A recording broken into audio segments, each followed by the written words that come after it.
अस्सलाम वालेकुम, welcome to F के थेरेपी।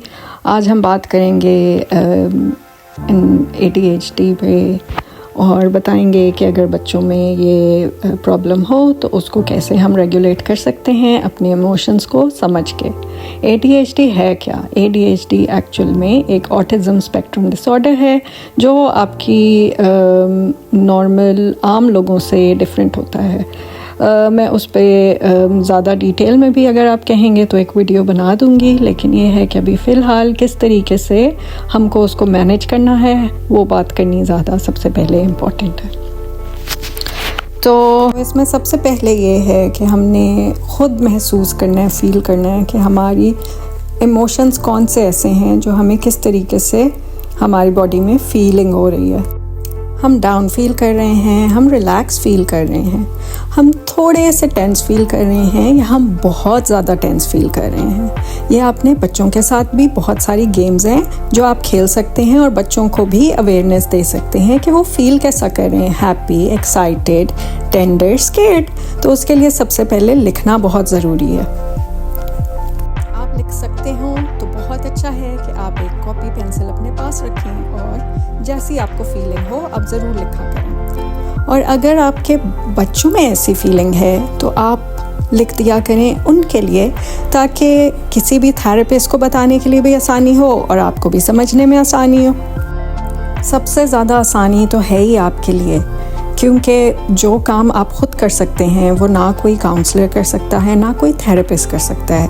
हाँ, वो आपको एक दफ़ा गाइडेंस दे सकता है और आपके साथ साथ हो सकता है, लेकिन जो 24/7 जिसके साथ हो रहा है वो उसके लिए समझना सबसे ज़्यादा ज़रूरी है।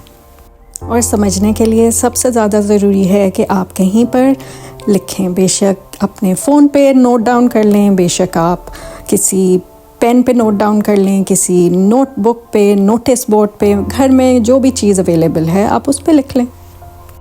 अच्छा, जो दूसरी चीज़ बहुत ज़्यादा इम्पॉर्टेंट है वो है कि एक्सरसाइज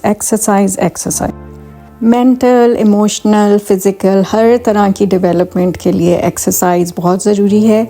इससे बच्चों की जो है नशोनुमा बहुत अच्छी तरह होती है। बच्चे नहीं सिर्फ बल्कि बड़ों की भी, हर एज में जो है हमको मूवमेंट हमारी बॉडी को बहुत ज़रूरी है। और इसके लिए इवन ऑटिज़म के लिए बच्चों में बहुत ज़रूरी है, बड़ों में बहुत ज़रूरी है कि हमारी हेल्दी एक्टिविटी हो, हम एक्सरसाइज करें और अपनी बॉडी को जो है एक्टिव रखें। इसी तरह से मिलके दोस्तों के साथ करें, अकेले करें, जिस भी तरह से है करें, ज़रूर करें। एक्सरसाइज के साथ साथ आप कुछ सुन सकते हैं, आपको जो भी पसंद है, बुक पढ़ना, बुक सुनना पसंद है आप वो सुन सकते हैं। आजकल तो इतनी तरह तरह की पॉडकास्ट हैं, बच्चों के इतने सॉन्ग्स हैं, म्यूज़िक हैं, छोटे बच्चों की नज़में हैं, कुरान शरीफ है, आप कोई अपना रिलीजियस सुने। अगर आप तिलावत पढ़ नहीं सकते, कहीं कोई आपको पढ़ा नहीं सकता, आप सुने, आप बच्चों को सुनाएं, आप ख़ुद सुने, ताकि बच्चों में भी ये मोटिवेशन हो करने की। सबसे एंड में सबसे इम्पोर्टेंट कोपिंग स्किल्स सीखें।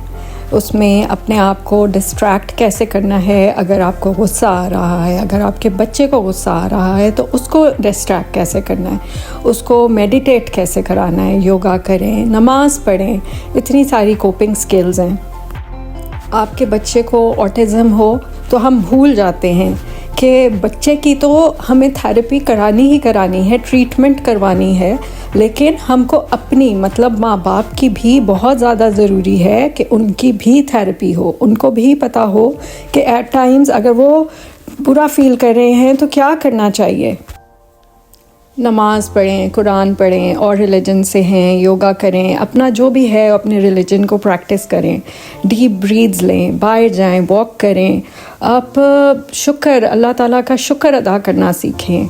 आपको कुछ ना कुछ अच्छी बातें जहाँ से भी मिलें आप वो सुनें, आप वो अपनाएं, आप लंबे बाहर फ्रेश एयर में जाएं, एंजॉय करें, बच्चों के साथ टाइम गुजारें।